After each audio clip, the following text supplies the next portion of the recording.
ራሽ የተነጠቅነው እድል የምናስፈልገው እድል የስላሴም ልጅነታችን ሰው የመሆናችን ነፃ ፈቃዳችን በሙሉ ቁልፉ እንጂ ነው ማለት ነው። በሆነ አጋጣሚ ይሄ ቪዲዮ ደርሷችሁ ከሆነ በፍጹም እንዳታሳልፉት።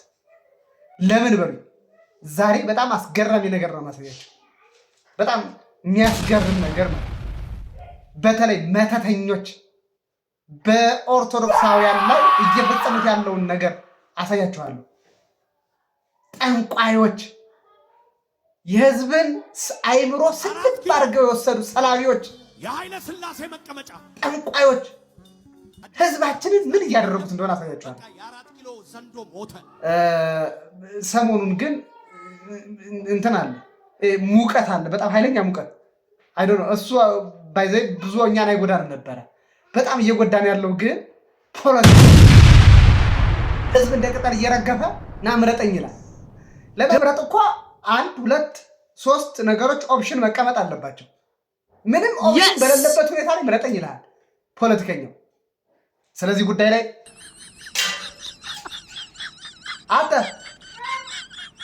ስለዚህ ጉዳይ አንድ ቀን አወራለሁ። እታባቱ አትገብር አተርፍ እናገራለሁ። ስለዚህ ጉዳይ አንድ ቀን አወራለሁ። ዛሬ ግን ጆሮ ከሰጣችሁኝ በኢትዮጵያ ህዝብ ላይ እየመተቱ ያሉ መተተኞችን አጋልጣለሁ። ጠንቋዮችን እኔ ስም ጠቅሼ ነው የምናገረው።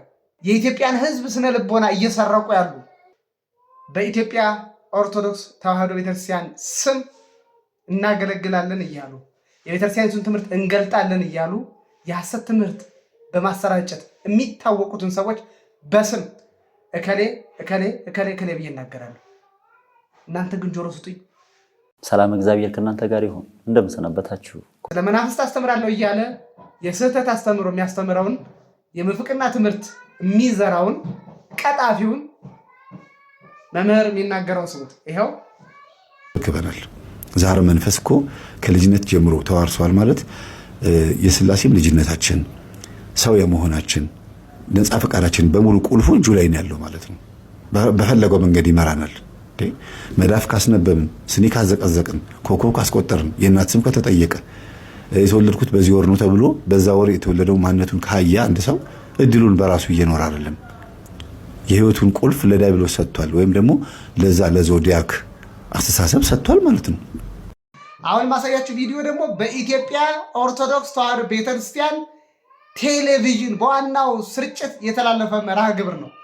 ዩቲዩብ ቻናላቸው ላይ ሄዳችሁ ማየት ትችላላችሁ። እድል ይወሰዳልን የሚል ጥያቄ ቀርቦላቸው መምህሩ እንዲህ ብለው መልሰዋል። ይሄው የሚገርም ነው። ይህንን ሰው ቆም አድርገህ ብትጠይቀው የተወሰደብህ እድል ምን አይነት ነው ብትለው የሚነግረን ነገር እርግጠኛ ነን በጣም ማይነር የሆነ ነገር ነው። ምናልባት ወይ ትዳር ሊሆን ይችላል፣ እንዳላገባ ተደርጌያለሁ፣ ወይ ስራ እንዳልሰራ ተደርጌያለሁ፣ ወይ ደግሞ ገንዘብ አይበረክትልኝም። እነዚህ ከሰማይ በታች ያሉ ነገሮች ናቸው በአብዛኛው የሚነገሩት ማለት ነው። እድል ማለት የቃሉ ፍቺ ራሱ የተሰጠ የሚታደል ነው እና በቤተክርስቲያን ሲተረጎም ሰጪው እግዚአብሔር ነው፣ ተቀባዩ የሰው ልጅ ነው። ስለዚህ ለሰው ልጅ የተሰጠው ነገር ምንድን ነው? አንደኛ ሰው መሆን፣ በራሳችን ሰው መሆናችን። ይኸው አይነ ስውርም እንሁን አንካሳም እንሁን ምንም እንሁን ለእግዚአብሔር ይሄ ማተር አያደርግም። ትልቁ ነገር ሰው መሆናችን ነው። በቃ ግማሽ ሰው የለም፣ 1/4 ሰው የለም። እኛ ነን ጆሮ አይሰማም አይኑ አይ ምናምን የምንለው እንጂ ለእግዚአብሔር እንደሱ አይደለም። ስለዚህ አንድ ሰው አይኑ ስለጠፋ እኔ እድሌ ምናምን ማለት የለብህ። ሰው መሆኑ ብቻ የተሰጠው እድል ነው። አንድ ሁለተኛ ክርስትና ነው። በክርስትና አድሎ የለም። አንድ ሰው መጥቶ የስላሴ ልጅነት ሲቀበል ነጭ ሲሆን የተለየ ጸሎት ተደርጎለት አይደለም። አፍሪካዊ ሲሆን የተለየ ጸሎት ተደርጎለት አይደለም። ሴት ሲሆን የተለየ ተደርጎለት አይደለም። ወይ ደግሞ ሊቅም ቢሆን ምሁርም ቢሆን ልጅነት ባይቀበል መጽሐፍትን መርምሮ ብዙ ሰው አውቆ ተረድቶ ማለት ነው መጥቶ ልጠመቅ ቢል ፕሮፌሰርም ቢሆን የተለየ ጸሎት አይደረግለትም። ልጅነት አንድ አይነት ነው። ስለዚህ እሱ ነው እድል በክርስትና ሰው መሆናችን፣ ክርስቲያን መሆናችን። ከዛ በኋላ ሌላው ነገር ግን እንደ ስራችን፣ እንደምንኖርበት የአየር ሁኔታ፣ እንደ ትምህርታችን፣ እንደ ምናምናችን ዓለም የምትሰጠን ነገር ነው። እሱ እድል ልንለው አንችልም። እሱ ማለት ነው እድሌ ተወስዶብኛል የምንለው ሰውነታችን ሲነጠቅ አይደል? ሰውነታችንን ስናጣው እና ክርስትናችን ሲወሰድ የዛ ጊዜ ነው። መጽሐፍ ላይ ታስታውስ ከሆነ ማርያምስ የማይቀሟትን መልካሙን እድል መርጣለች። የማይቀማ እድል ምንድን ነው? ሰው መሆን። ማንም ሰው አይቀማህም። ይሄንን አየው። እንደገና ጨፍልቆ ሊሰራ የሚችል ማንም የለም። ሁለተኛ ክርስቲያን መሆን። ማንም ሰው አይቀማንም። ክርስትናችንን፣ ህይወታችንን፣ ነፍሳችንን ከስጋችን ለመለየት ምክንያት ሊሆን ይችላል። ክርስቶስም ያለው ይሄንን ነው። አየህ፣ ስጋን የሚገድሉትን ነፍስን ግን መግደል የማይችሉትን ማለት በገሃነመ እሳት ማጥፋት የማይችሉትን ነፍስን መግደል እሱን ነው። ነፍስን ወደ ሲኦል መክተት የማይችሉትን ስጋችሁን ግን የሚገድሉትን ፍሩ። ስለዚህ ክርስትና መሆን ትልቁ እድል እሱ ነው። የጸጋ ልጅነትኛ የሥላሴ ልጆች ነን።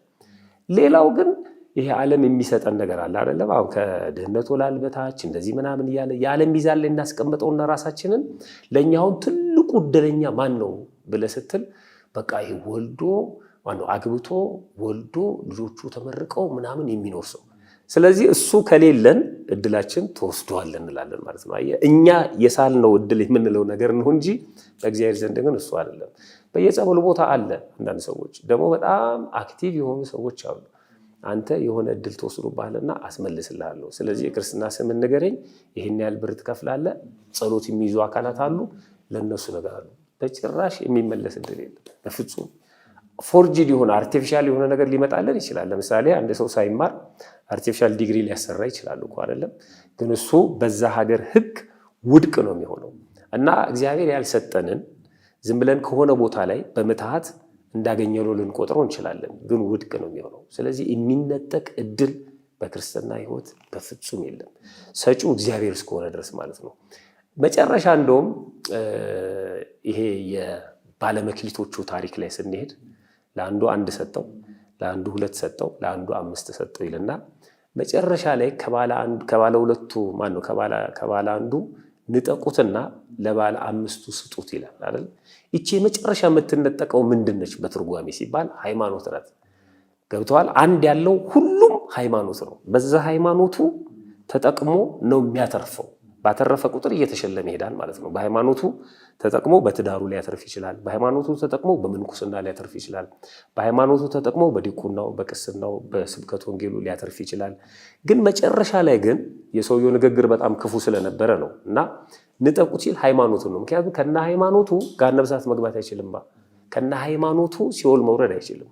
ያቺ ያለውን አንዷን ሃይማኖቱን ንጠቁት። ስለዚህ ሰው መደንገጥ ያለብን ሃይማኖታችንን ስናጣ ነው። ሃይማኖታችን ከኛ ጋር እስከሆነ ድረስ እግዚአብሔር ከኛ ጋር እስከሆነ ድረስ በጭራሽ የተነጠቅነው እድል የምናስመልሰው እድል የለም። ሮንግ ነው ይሄ።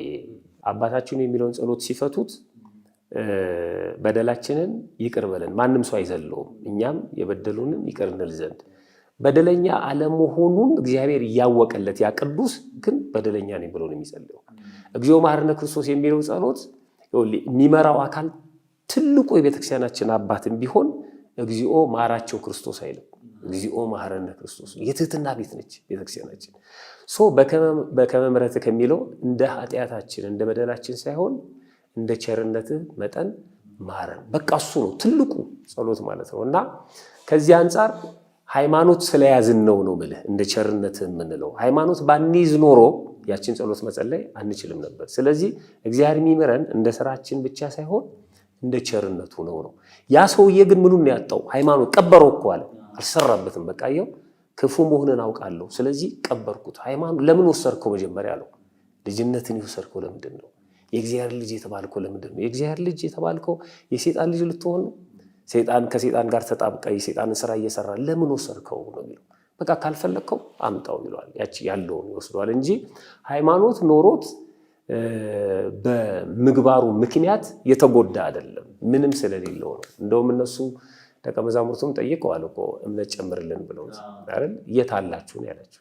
አየህ፣ ለመጨመር ሲኖር ነው እንዴ። ቢኖር እኮ የሰናፍጭ ቅንጣት ታህል ብትኖር ይህንን ተራራ ከዚህ ወደዛ አለፍ ብትሉት ያልፋል። የት አላችሁና ነው መጨመረው ነው ያለው።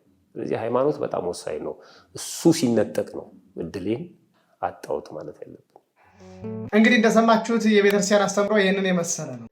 እነዚህ ሐሰተኛ መምህራን ለምታስተምሩት ትምህርት ማስረጃ ማቅረብ ትችላላችሁ ቢባሉ አንድም መጽሐፍ አይጠቅሱም። ዲያቆን ምትኩ አበራ ግን ቢጠየቁ ሃይማኖተ አበው ይጠቅሳሉ፣ ፍትሐ ነገሥት ይጠቅሳሉ። ሌሎችም የቤተክርስቲያን መጻሕፍት የዜማም ሌላ አስተምህሮ ያለባቸው መጽሐፍ ቅዱስንም ሳይቀር ጠቅሰው መናገር ይችላል። እነዚህ ሐሰተኛ መምህራኑ ግን መንፈስ እናወጣለን፣ ስለ አጋንንት ሴራ እናጋልጣለን እያሉ ህዝቡን ስልብ እያደረጉ ያሉ መምህራን እነ ግርማ ወንድሙ እነ ደግሞ ልጁ ተተክቷል አሁን ኃይለ መለኮት የሚባል እነ ቀሲስ ሄኖክ ወልደ ማርያም፣ ሌላው ቀሲስ ኮልታፋው ሄኖክ በጣም በርካታ ናቸው። እነዚህ መናፍስት እናወጣለን የሚሉት እነዚህ በሙሉ ቢጠየቁ አንድም መጽሐፍ መጥቀስ አይችሉም። ቀጣፊዎች ናቸው። ነገር ህዝቡን ሸብበውታል። በደካማ ጎኑ ገብተዋል። ህዝቡን ለማታለል ስመ ቅዱሳን ይጠራሉ። ስለዚህ ህዝቡም አያውቅም። ስለዚህ እነዚህ ሰዎች ህዝቡን በዚህ መንገድ መተት እየመተቱበት ነው። ሀሳብ አስተያየታችሁን ኮሜንት ላይ ጻፉልኝ።